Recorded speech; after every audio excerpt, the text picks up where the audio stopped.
Now with us is Sarah Marinuzzi, who was inside the museum when this happened. Sarah, thank you for taking the time. How are you holding up this morning? What's going through your mind? Thanks, Anna. Definitely stressed, definitely upset. I can only imagine. What did you see? Walk us through what happened. Yeah, so it was a lovely event. You know, it was wrapping up for the night. A few of us near one of the building entrances started to hear gunshots. Of course, living in DC, dare I say, we're kind of used to it to an extent. So I don't think it was questioned too much at first. And then after the first round of gunshots, maybe 5 to 10, about 30 seconds later, there was another round of gunshots. So at that point, you know, everyone's mixing and mingling. And then about 30 seconds after that, a man comes running in through the entrance, clearly distressed. And that's when, you know, we realized that there was a shooting outside that occurred. And we kind of assumed that this man that entered was a witness to the crime. So everyone's trying to help him and calm him down, offers him water. And he continues to just say to call the police at this point. So he was saying, call the police. Did you hear him say anything else? Did you have any personal interaction with him? Yeah, so he was saying to call the police. At this point, everyone thinks he's a witness. And then he was inside the museum for about 10 to 15 minutes with us. They had, at that point, shut the doors to the museum inside and outside, so folks could not leave, folks could not enter. But this man, who we assumed was a witness, was in the museum with us for about 10 to 15 minutes. As my friends are trying to calm him down. And those are the folks, you know, offering him water, asking if he's okay. And then one of them asks, hey, do you know where you are? Since, you know, it is a Jewish museum.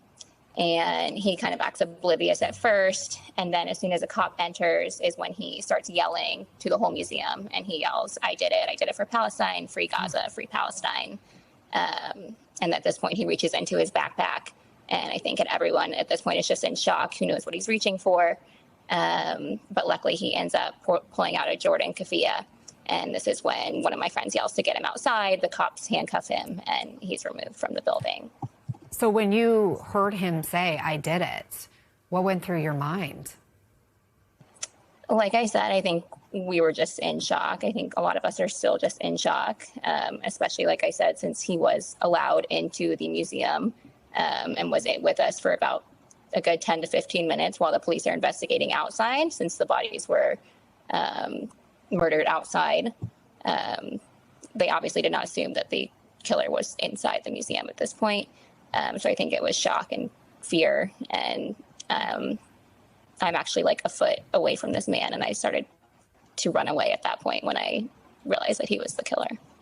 That must be quite haunting now, realizing that this person that you were so close to killed two people, allegedly. Absolutely. And then I think just to have the audacity to come in and be in the same space as us for that amount of time before confessing is definitely haunting. Have you spoken with investigators? What sort of questions have they asked? Yes. So there was a lot of questions about security at the event and what happened, you know, when we entered, were we wanted down, were our bags searched, how did this man get in? And then, you know, just the timing of it all, from the gunshots to him coming in, how long he was there, who he confessed to. So we were all held at the museum for about 3 hours after the event occurred.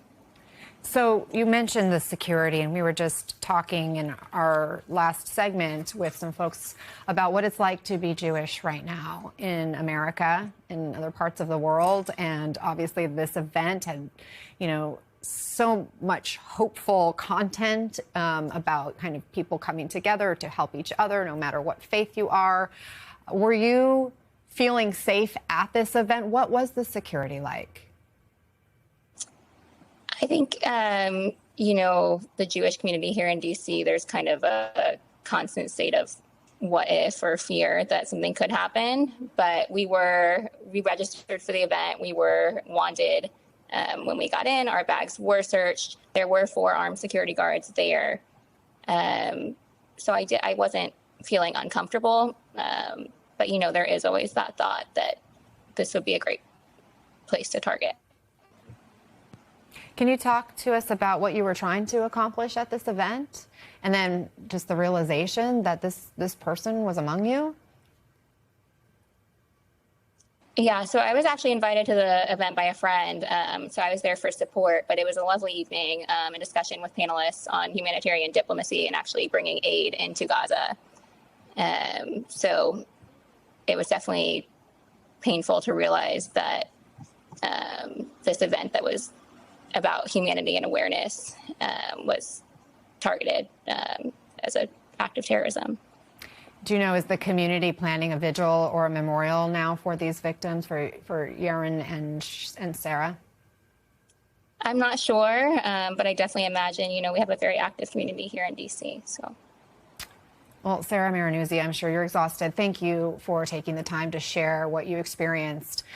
We appreciate it, and certainly sending you strength in the days ahead. Thank you. I appreciate it.